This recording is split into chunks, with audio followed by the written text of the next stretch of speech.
पानी हमेशा बैठ के पीना है, गर्म दूध हमेशा खड़े रह के पीना है। अगर इतना कर लो तो आजीवन जोड़ों का दर्द नहीं। नींबू पानी में एक बहुत बड़ी कीमिया है। जिन लोगों को वजन कम करना है उनको गर्म पानी में पीना है, जिनको वजन बढ़ाना है उनको चिल्ड वाटर में पीना है, और जिन लोगों को वजन नॉर्मल रखना है उनको नॉर्मल पानी में पीना है। तो ईश्वर ने कहा बेटा हमारे जीवन में ध्यान का बहुत बड़ा महत्व है, मेडिटेशन का। कई तरह के ध्यान हमको सिखाए जा रहे हैं। कोई ट्रांसडेंटल मेडिटेशन सिखा रहा है, कोई विपश्यना सिखा रहा है, कोई सहयोग सिखा रहा है, कोई प्रेक्षा ध्यान सिखा रहा है, कोई राजयोग सिखा रहा है। लेकिन दुनिया का सबसे बड़ा ध्यान केंद्र कौन सा है और दुनिया का सबसे बड़ा ध्यान कौन सा है, उस पर आज तक किसी का ध्यान नहीं गया। ईश्वर ने कहा बेटा ये जो तुम्हारा टॉयलेट है ये दुनिया का सबसे बड़ा मेडिटेशन सेंटर है। यहाँ बैठे बैठे आदमी सारे जमाने की प्लानिंग करता है कि आज यहाँ जाना है तो कल वहाँ जाना है, तो आज ये काम करना है तो कल वो काम करना है। सारे जमाने की बातें वहीं बैठे बैठे सोचा करता है, इसीलिए उसका नाम शौचालय रखा है। तो खट्टे दही को सिर में लगा दो। आप जानते हैं खट्टे दही में ज्यादा क्या होता है?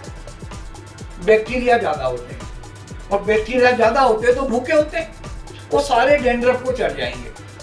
फिर काली मिट्टी, पीली मिट्टी या बेसन जो आपके पास उसको लगा के बालों को क्लीन करो, डैंड्रफ वैंड्रफ सब गायब हो जाएंगे, मक्खन जैसे बाल मुलायम हो जाएंगे। दाढ़ी बन गई, इसके बाद क्या करते हो?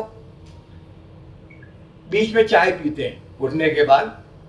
तो चीन को अफीम ने बर्बाद किया था और भारत को चाय ने बर्बाद कर दिया। पूरे इंडिया की एक कैलकुलेशन है कि प्रतिदिन हम लोग 4 से 5 हजार करोड़ रुपए रोज की चाय पी जाते हैं पूरे भारत में। सड़कें बनाने के लिए पैसे नहीं है, पावर प्लांट लगाने के लिए उधार ले रहे हैं, इंफ्रास्ट्रक्चर के लिए उधार ले रहे हैं।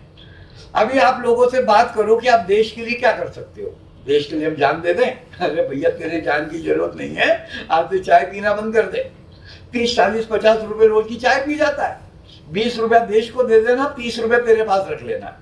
भारत के 60% लोग कर लें तो 3000 करोड़ रुपया रोज आ जाए, यूं इकोनॉमी स्ट्रेंथन हो जाए।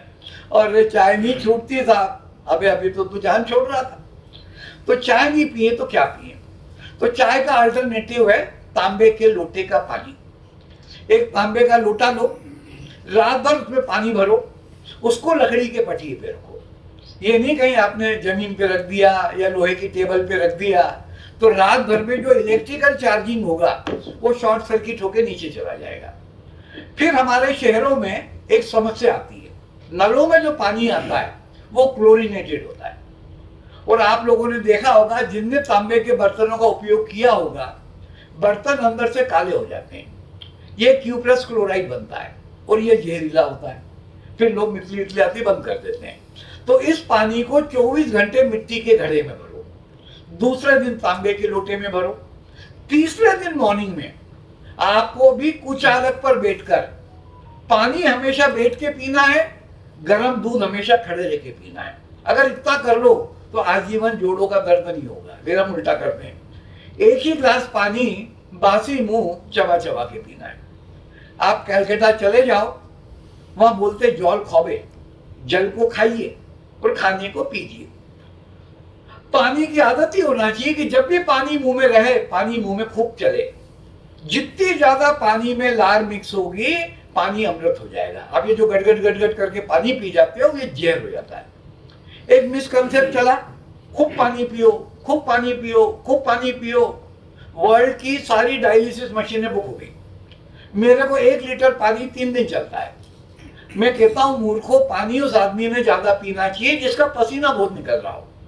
तुम दिन भर एसी में बैठे हो, पसीना निकल नहीं रहा है, पानी पे पानी ठूसे जा रहे हो और किडनी पे लोड बढ़ा दिया। तो एक ही ग्लास पानी बासी मुंह चबा चबा के पीना है। दूसरा अल्टरनेटिव है नींबू पानी। तीसरा अल्टरनेटिव है शहद पानी। कई लोग नींबू शहद मिला के पीते हैं। नींबू पानी में एक बहुत बड़ी कीमिया है। जिन लोगों को वजन कम करना है उनको गर्म पानी में पीना है, जिनको वजन बढ़ाना है उनको चिल्ड वाटर में पीना है, और जिन लोगों को वजन नॉर्मल रखना है उनको नॉर्मल पानी में पीना है। शहद के साथ एक प्रिकॉशन है, कभी भी हल्के से गर्म पानी में शहद को ना मिलाएं। गर्म पानी और शहद जहरीला कॉम्बिनेशन होता है। तीसरा अल्टरनेटिव है दूध। दूध के साथ एक समस्या है, जिन लोगों की उम्र 35 से ज्यादा है उनके लिए दूध एडवाइजेबल नहीं है। आप लोग जितना दूध पीना चाहो उतना रात को जमा लो तो सुबह दही बन जाएगा। कहाँ जमाओ?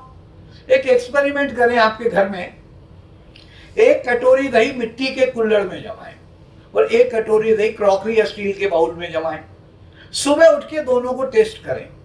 मिट्टी के कुल्हड़ का दही मीठा होगा, गाढ़ा होगा, और स्टील की कटोरी का दही खट्टा होगा, पतला होगा। तो दही is a complete food till 6 o'clock।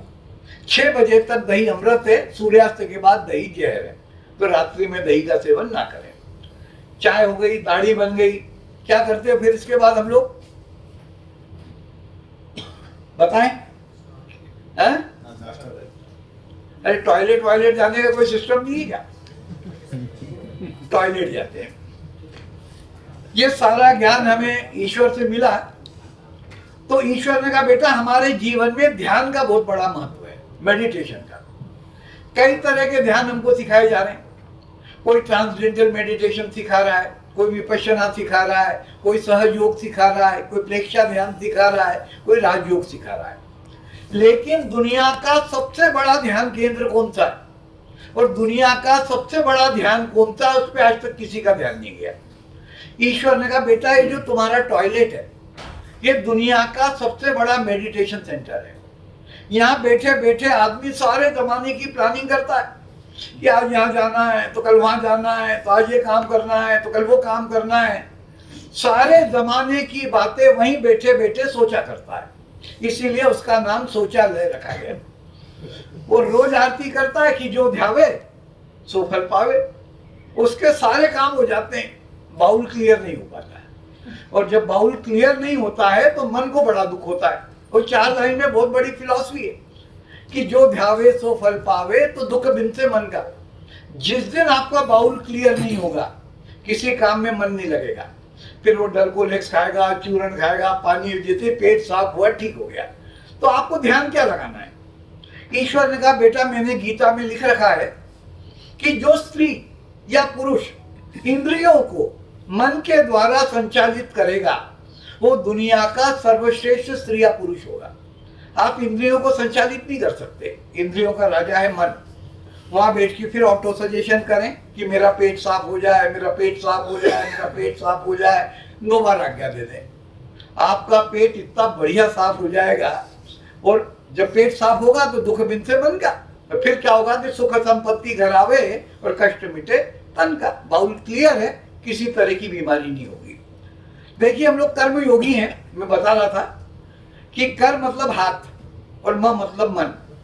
करों के द्वारा मन को लगाकर किया गया कार्य ये सच्ची पूजा है। एक स्त्री है, खाना बनाती है, कर लगा के आटे को लेती है, मन लगा के गूंथती है, रोटी बेलती है, तवे पे डाल देती है। कितने बड़ी ध्यानी है। ये कैमरा लगा के बैठे हैं, मन लगा के शूट कर रहे हैं, तब इनका टेलीकास्ट होगा। एक जवान कर लगा के बंदूक उठाता है, मन लगा के निशाना लगाता है। एक किसान कर लगा के आप मतलब कलम लिखते हो तब न्यूज छपती है। तो हम लोग कर्म योगी हैं। तो हमारे लिए एक ही प्राणायाम काम का है और वो प्राणायाम है कपालभाति। इस कपालभाति को आप टॉयलेट में बैठ के ट्राई कीजिएगा। ये करके 9 बार कर लेना। कपालभाति रोज हो जाएगा और बाउल क्लियर हो जाएगा। प्रैक्टिकल सॉल्यूशन है, करके देखिएगा। मल विसर्जन हो गया। इसके बाद क्या करते हो? मतलब प्रभु नहाने जाते हैं, नहाने में भी अपना पैर के तलवे को रगड़ना है और तलवे पे ज्यादा ध्यान, चेहरे पे लोग ज्यादा लगे, तलवे को भूल गए। बगैर साबुन के कैसे नहाए? जिस दिन साबुन से नहाओगे उस दिन पसीना बदबू देगा, फिर डीओ लगाना पड़ेगा। जिस दिन हमारे फार्मूले से नहाओगे पसीना खुशबू देगा। सिंपल है। 1 कटोरी में दूध और बेसन, थोड़ी सी हल्दी, सरसों का तेल और नींबू का रस, ये 5 चीज का उपटन बना लो। ये उपटन कौन यूज करता है? जब शादी होती है तो दूल्हे को लगाया जाता है। तो रोज दूल्हे बनने में आपको कौन मना कर रहा है? आप लगाओ। इसका इफेक्ट 48 घंटे होता है। तो आपको एक दिन छोड़ के लगाना है, तो पूरे हफ्ते महकते रहोगे। फिर बाल धोने के लिए आंवला है, रीठा है, शिकाकाई है। खट्टे दही से बढ़िया दुनिया का कोई वैज्ञानिक शैम्पू नहीं बना पाया। जो दही ताजा है वो खा लो, और जो दही 4 दिन 5 दिन पुराना हो जाए, अच्छा दही कौन सा देना है, मलाई निकला हुआ जो दूध होता है वो दही यूज करना है। 4 दिन दूध खट्टे दही को सिर में लगा लो। आप जानते हैं खट्टे दही में ज्यादा क्या होता है, बैक्टीरिया ज्यादा होते हैं, और बैक्टीरिया ज्यादा होते हैं तो भूखे होते हैं, वो सारे डैंड्रफ को चढ़ जाएंगे। फिर काली मिट्टी, पीली मिट्टी या बेसन जो आपके पास हो उसको लगा के बालों को क्लीन कर लो, डैंड्रफ वैंड्रफ सब गायब हो जाएंगे, मक्खन जैसे बाल मुलायम हो जाएंगे।